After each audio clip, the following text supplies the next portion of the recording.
District of Conservation is sponsored by CFACT. To learn more about our sponsor, head over to cfact.org. Thank you so much for listening and for considering the podcast today. Ryan Reynolds here for, I guess, my 100th Mint commercial. No, don't. I mean, honestly, when I started this, I thought I only have to do like 4 of these. I mean, it's unlimited premium wireless for $15 a month. How are there still people paying 2 or 3 times that much? I'm sorry, I shouldn't be victim blaming here. Give it a try at mintmobile.com/save. Whenever you're ready. $45 upfront payment equivalent to $15 per month. New customers on first 3-month plan only. Taxes and fees extra. Speed slower above 40 gigabytes. See details. Welcome to District of Conservation. I'm your host, Gabriella Hoffman. This podcast offers a sober examination into all things hunting, fishing, shooting sports, energy, environment, and the public policy surrounding it. And this podcast also specializes in original interviews that you won't hear elsewhere. Here's what I have for you today. Monologues have been a little scarce here on the podcast due to my very busy travel schedule this fall and transitioning a little bit with my roles, maintaining a full-time job now and then doing freelancing on the side. So pardon the absence of these monologues, but today I want to talk about 3 things in a quick fashion as best as I can. We're going to talk about some of my suggestions for Giving Tuesday as it relates to conservation. I also want to talk about COP28, which is the upcoming UN climate summit happening in Dubai, starting Thursday, if I'm not mistaken, and a paradox involving Exxon Mobil getting into the lithium mining business in Arkansas with the project that they've unveiled there, and the other uses of lithium outside of electric vehicles that would be applicable here, because lithium is not just for EV batteries, which are very controversial in terms of their environmental footprint and their costs. But those are kind of the 3 things I want to touch upon today. You've probably been inundated with Giving Tuesday notices, call to action, suggestions.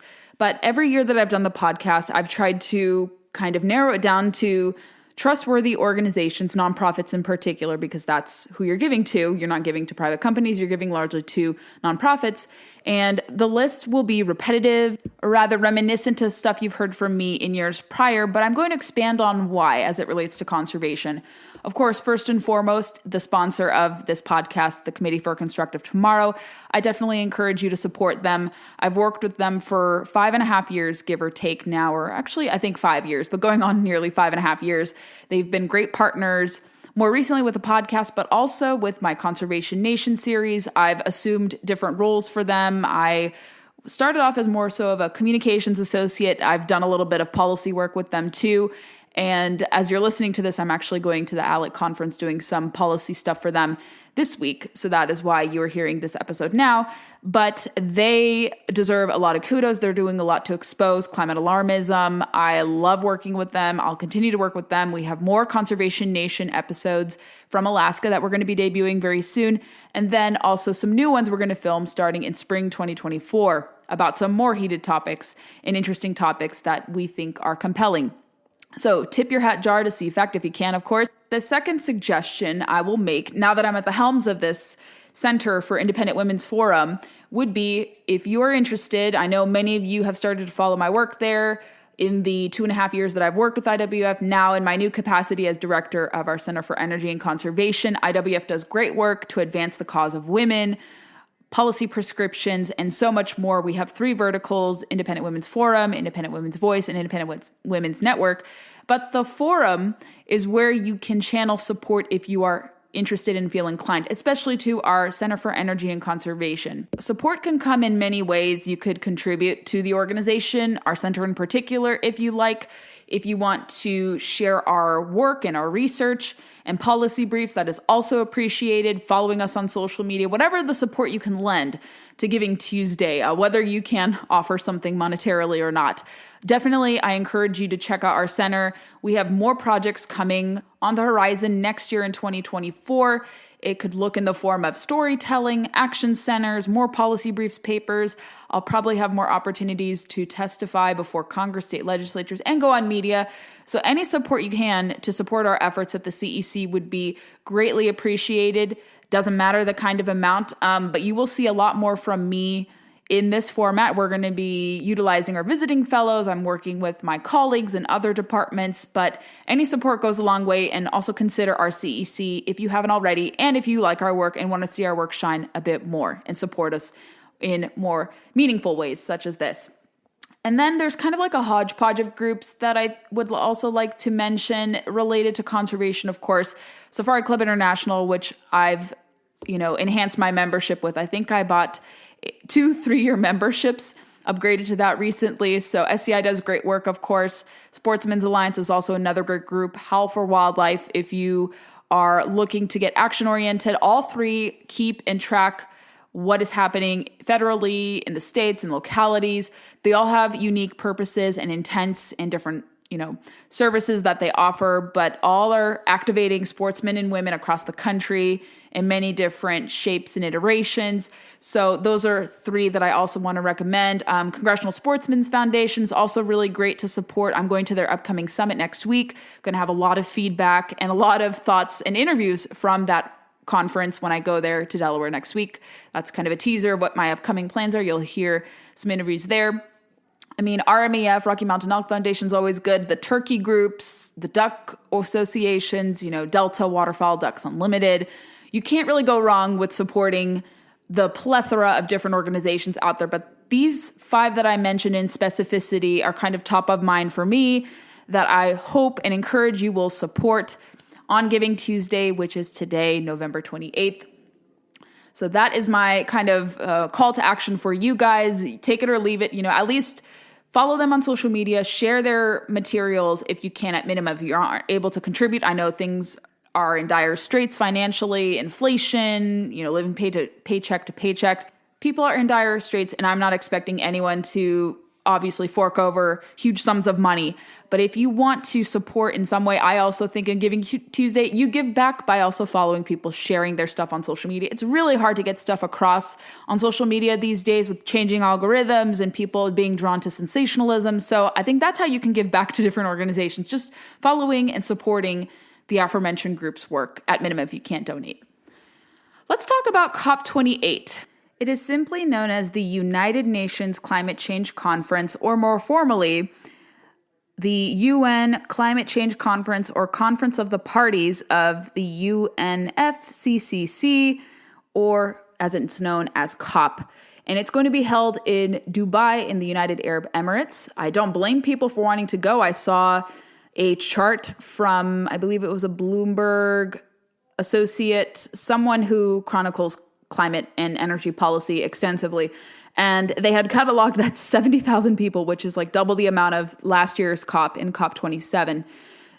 70,000 people are attending, and a lot of people aren't really making outrage over the amount of carbon emissions, although usually a lot of attendees scream about, reducing your footprint, doing this, but they're okay with traveling as long as they can say, well, I'm offsetting it with carbon credits. But you people, regular people like us, we can't travel. So it's kind of funny there. But some of the headlines that are emerging, what we can look for in lieu of my not attending, of course. I have some colleagues from CFAC going. Craig Recker, president of CFAC, is attending. Mark Morano, publisher of Climate Depot, is also attending. So I will try to bring them on the podcast to give an overview of the events of the conference happening in Dubai. But hey, it's a cool location. It's pretty friendly in the Middle East.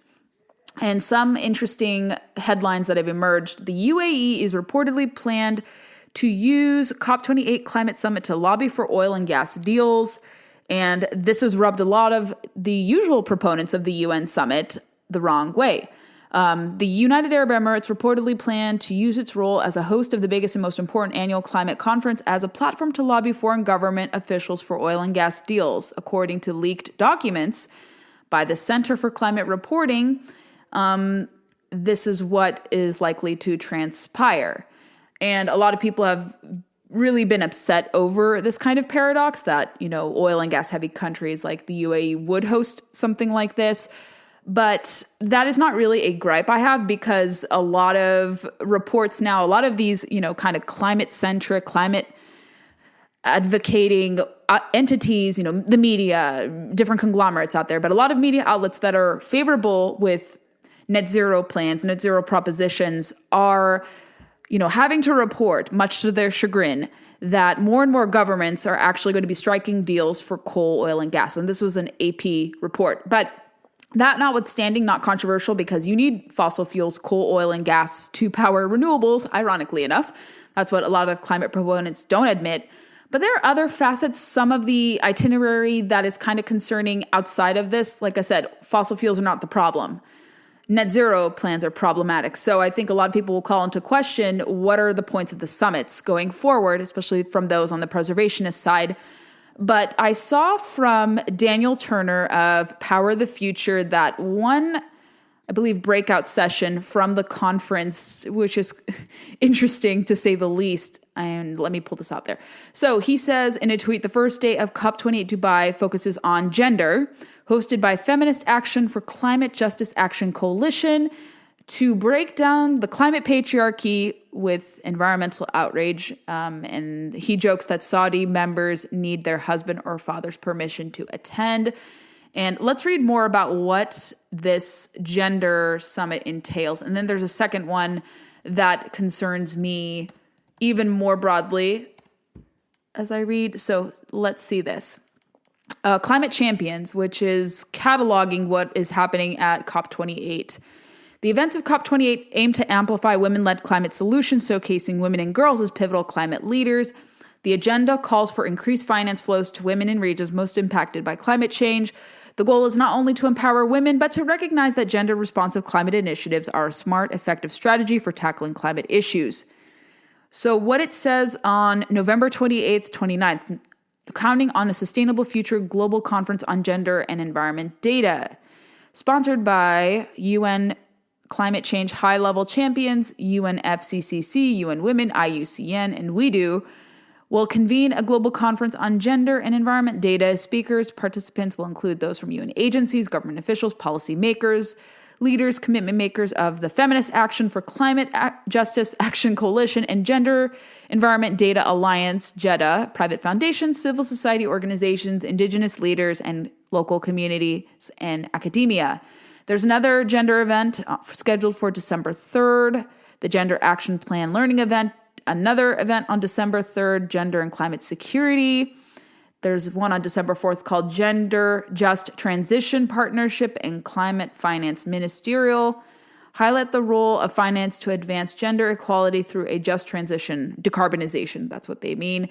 Another thing, Women's Leaders Summit, Financing Gap to Outcomes-Oriented Finance, Gender Transition. So a lot about gender safety and climate action, walking the talk, gender equality and Paris Agreement, women-driven driving climate solutions, championing grassroots. So there's a lot of gender-related specific stuff. Another thing to put on your radar that also is concerning more so than fossil fuels, like I said, a lot of people are making a big do about nothing there. We have to use fossil fuels. They're still something we rely upon and readily consume, not only here in the United States, but globally. But they're now being produced in a cleaner fashion. It's obvious that's the case there. But let me pull up something I read in Bloomberg's climate derivative. So they say that they're going to meet related to kind of gender, because you hear me talking about gender, we talk about ESG, and what I could see happening at COP28 is an emphasis on ESG, advancing women in so-called climate solutions. Is it really meaningful, or is it just to cherry pick and rubber stamp that you do it in a more virtue signaling fashion? They talk a great deal about this. Does it actually help women? Does transitioning away from fossil fuels help women? I would argue no, because a lot of these alternatives obviously rely upon subsidies. There's no real market demand for them. If it's done in the free market, okay, sure, there could be some meaningful action, but so far a lot of these projects and alternatives are being propped up artificially by the hand of the federal government, so I don't really have any optimism about it being organic coming to fruition. But there are other ways that women can channel, obviously, advancements in energy and conservation. We talk about that here on the podcast. Now, this other derivative from Bloomberg Green, which is something you're going to be watching for, because they can't obviously really tackle eliminating fossil fuels because they've admitted fossil fuels are going to be needed for the future and you can't necessarily phase away from it. But from Bloomberg Green, The world's most developed nations will be told, emphasis told, to curb their excessive appetite for meat as part of the first comprehensive plan to bring the global agri-food industry into line with the Paris Agreement. The Global Food Systems Roadmap to reductions of 1.5 degrees Celsius is expected to be published by the United Nations Food and Agriculture Organization during the COP28 summit next month. Here in the United States, we've had a lot of people, preservationists, environmentalists, elected Democrats who are really gung-ho about decarbonization, say that this is a manufactured, calling out obviously attempts to phase out meat or reduce the intake of meat. They say it's a Republican-driven, Republican-invented culture war that is not going to happen. Now you're hearing straight from the horse's mouth that at this summit, they're going to be talking about reduction of meat intake, not an invention of Republicans. This is straight from the UN COP28 organizers.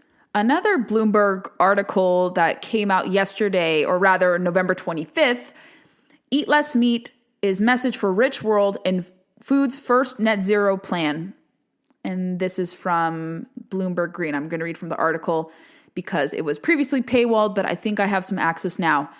And they want food to be more of a focus. Like I said, they're going to focus not so much on fossil fuels, but more so on gender, food, etc. And nations that overconsume meat, according to Bloomberg, will be advised to limit their intake, while developing countries where underconsumption of meat adds to a prevalent nutrition challenge will need to improve their livestock farming, according to FAO, which is the aforementioned organization. So this sounds really similar to me as I'm breaking this down for you guys, very similar to the biodiversity requirements of the UN. Rich countries will have to bail out poor countries that do not sufficiently meet biodiversity impact standards, don't adhere to 30 by 30.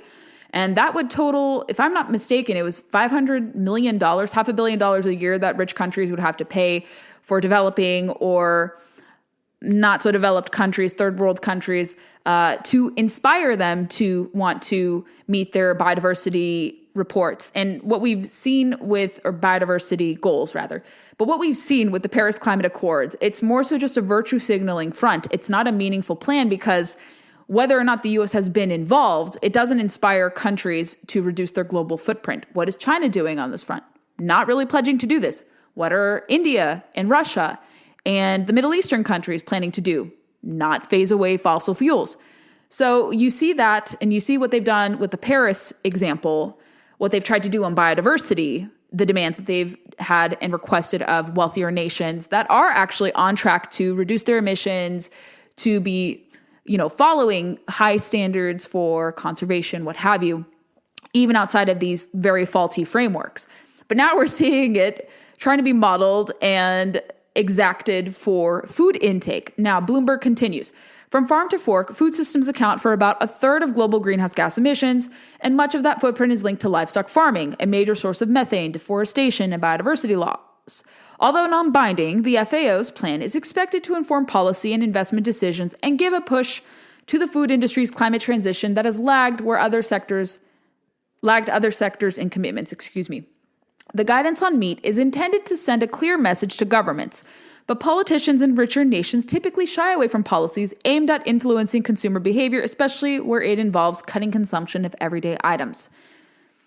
According to one of the persons featured here, livestock is politically sensitive, but we need to deal with sensitive issues to solve the problem, says Mr. Dinesh, the founder of ClimEat, which works to accelerate climate action in food systems. If we don't tackle the livestock problem, we're not going to solve climate change. The key problem is overconsumption. Their article lists that the average American consumes about 123 kilograms of meat a year compared to 7 kilograms in Nigeria and just 3 kilograms in the Democratic Republic of Congo.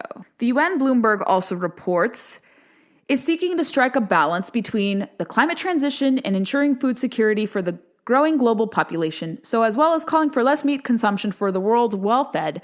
The plan would also encourage farmers in developing countries to bolster productivity of their livestock and supply more sustainably.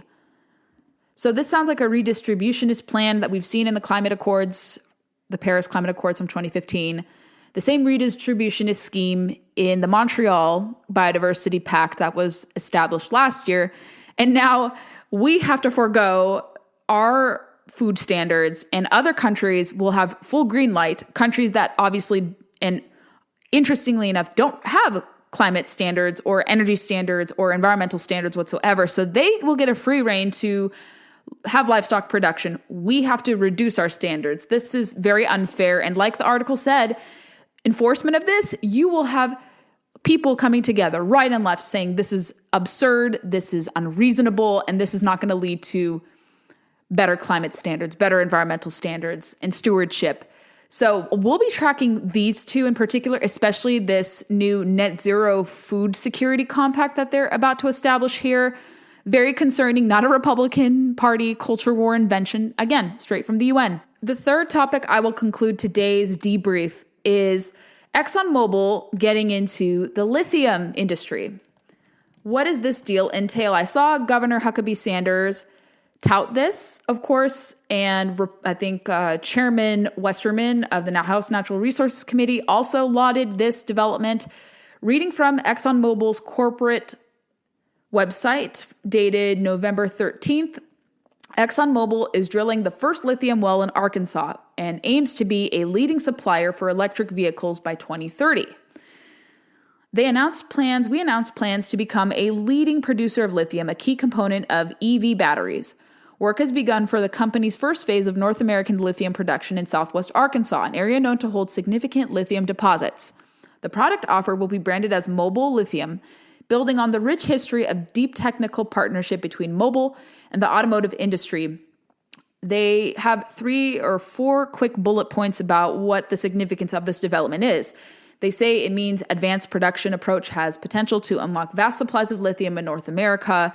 Domestic sourcing will contribute to energy security, support manufacturing, and advance U.S. climate policy objectives with significantly fewer environmental impacts compared to other lithium-producing countries that don't have the same standards.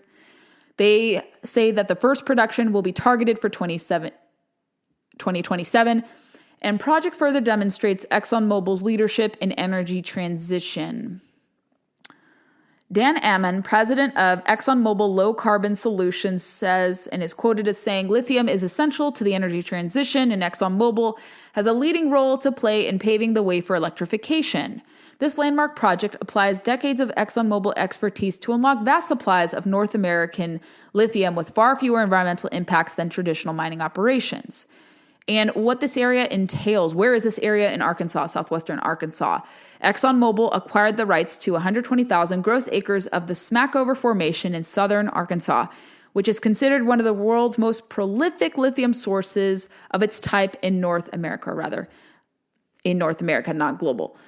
South Arkansas is our state's all-around energy capital, producing oil and natural gas, and now thanks to investments like ExxonMobil's and their contribution of skills and scale, lithium, said Arkansas Governor Sarah Huckabee Sanders.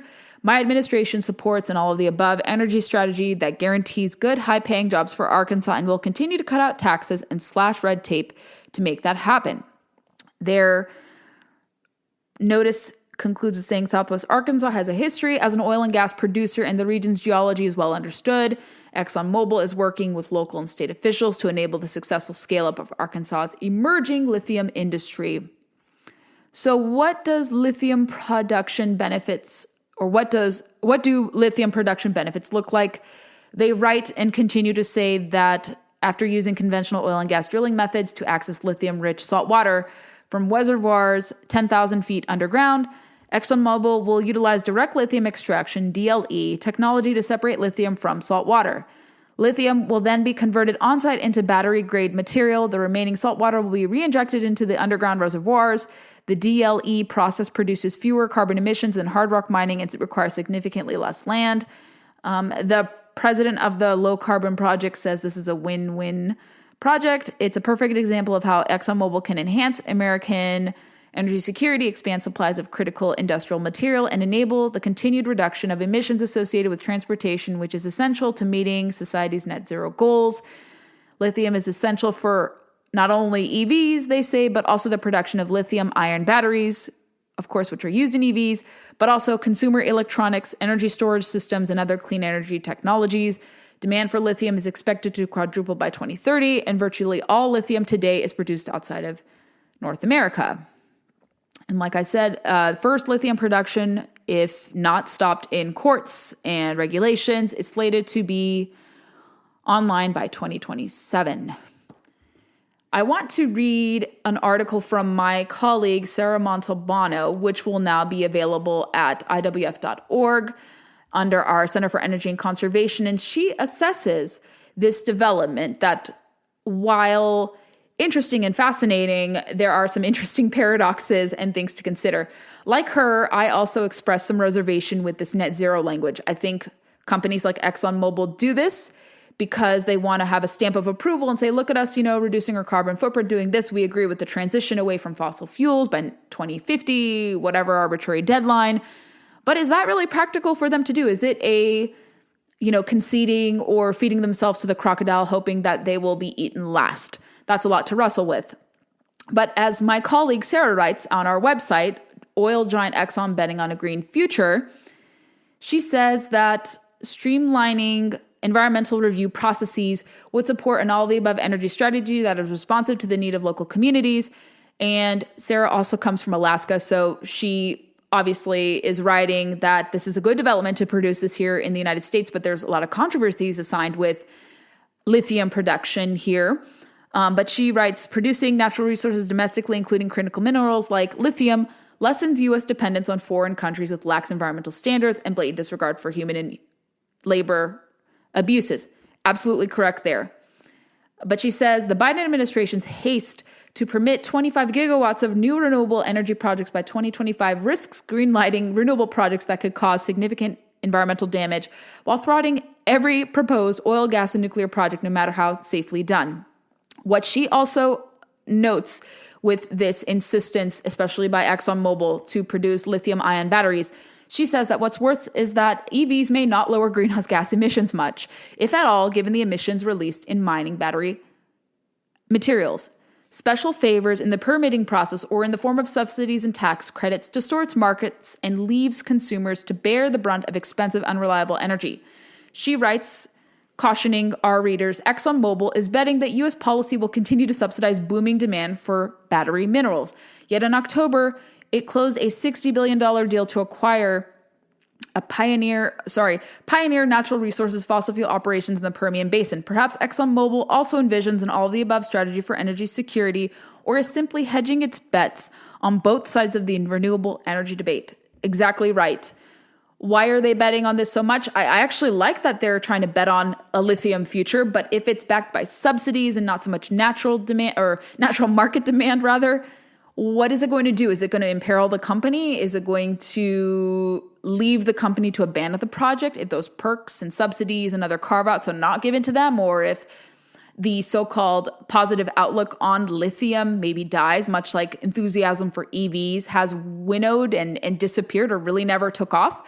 So it's an interesting paradoxical situation I find myself in. I like that oil and gas companies are doing this. Some people say it may be greenwashing for them to do this, but I'm also troubled by the fact that they want to take advantage of certain subsidies and federal government facilitated investments in these so-called clean energy technologies and projects, which if you're a limited government person like me, the government should not be facilitating or leading investment of technologies, reportedly good clean energy technologies and projects. That has to be inspired by the market. And what we've seen so far right now with the collapse of the offshore wind industry, EVs not taking off, government spurring investment leads to a total calamity. It distorts markets. It doesn't facilitate consumers enhancing their purchases or upgrading, let's say, to EVs or to cleaner technologies. I don't see excitement so far with all the reports I'm reading. And even the manufacturers are admitting that we may have gone too aggressively into this before its prime, or maybe it'll never be realized. So I see the same here with lithium. Like I said, I would love to see more domestic production of rare earth minerals here in the United States, given the fact that China and other countries, China especially, has a monopoly on this. But it also comes with a lot of concerns with lithium. I know we're going to do it safer. I want to be reassured that it would be harnessed in a safer fashion. I suspect it will be, given the fact that we have different environmental laws and standards here compared to the rest of the world where lithium mining is done. So if it can be done truly in a free market fashion, I would love to see this. But also, I don't think they can simply use they shouldn't simply rely on lithium for EV batteries. I think they should emphasize that lithium would go towards other sources that ExxonMobil said, because it is needed for other types of uses as well. So I see it more so going to other uses besides EV batteries, but that's just me. But I want to know your thoughts on this. Do you think lithium is going to take off with this ExxonMobil project? Is this greenwashing? What do you think? Longer than our typical monologue, but we had to break down some of these essential headlines and topics that are going to be discussed in the coming weeks, especially with COP28 and this project as it advances to an ideal launch, or rather an ideal production date of 2027. I will be having some episodes maybe from ALEC, definitely from Congressional Sportsman Foundation next week, but I'll have an overview of ALEC and what I did there on behalf of CFACT. But I appreciate you listening, and thank you for supporting the show. Thanks for listening to District of Conservation. If you enjoyed what you heard today, go leave us some reviews on Apple and Spotify or wherever podcasts are played. Your feedback will help us reach more people, and I love to know what is on your mind after each episode. Be sure to follow us on Facebook, Instagram, and Twitter to never miss a beat or a guest announcement, because that is our way of updating all of you listeners, and we have just hit 1,000 followers on Instagram for the podcast account. Thank you very much. And if you have any guest suggestions or topics you want to hear on the show, I am all ears. I would love to hear your feedback there. Thanks for listening, and stay tuned for the next episode.